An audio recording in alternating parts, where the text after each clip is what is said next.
This article is called Guest Opinion Step Away from the Screen from Margaret Dessler, Contra Coastal Times, which is a newspaper. About every time this spring, parents and children across the country take part in a healthy challenge. They pledge to step away from the entertainment found on televisions, handheld devices, and computer screens, and rediscover the joys of entertaining themselves. They play board games, read aloud, take walks, and cook family meals together. They agree on being screen-free for 1 week. This year's Screen-Free Week runs from April 29th through May 5th, but the Campaign for Commercial-Free Childhood, which organizes an annual event, hopes that the effect of the week will last year-round. As pediatricians at the Kaiser Permanente Medical Center of Richmond, who works in combating pediatric obesity, and as a mother of 4 children, I am a strong supporter of the Screen-Free Week. I know the amount of time children spend in front of digital screens has increased tremendously over the years, and it's harming their health in many ways. I also think it's stealing precious resources. The chance for children to be bored and then dream up creative ways to have fun. The Campaign for the Commercial-Free Childhood has compiled an eye-opening list of research statistics on screen time in children. On any given day, 64% of babies and toddlers are watching TV and videos, averaging slightly over 2 hours of watching a day.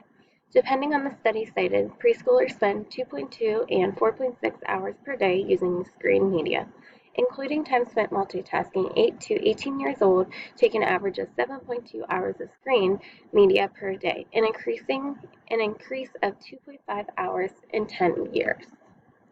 So why do we care?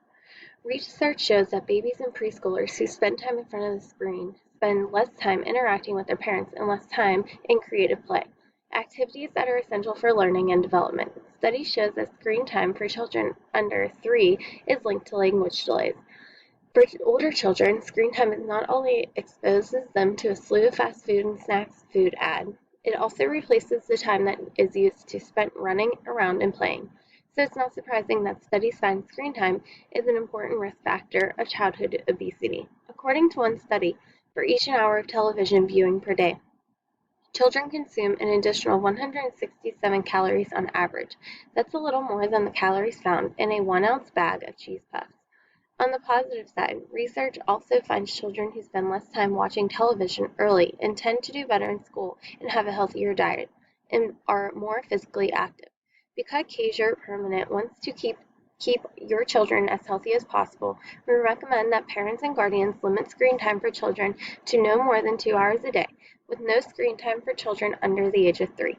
We recommend that parents keep television and other screens out of their children's bedrooms. So get ready to go screen-free. Screen-free is a great opportunity to taste a life away from the screen. But as a parent, I caution you, it is best to go into the week prepared. Start by committing to lead by example, and then sit down with your family and make a list of things you might want to do to entertain yourself. You could check out books or CDs from the library, rediscover card games, launch lemonade stands, take a hike, or introduce your children to the joy of flying a kite. Even if you can't manage to be 100% screen free, I challenge you and your family to step out your comfort zone and give it a try. It might open your eyes to realization that the good things can come from breaking out of our screens.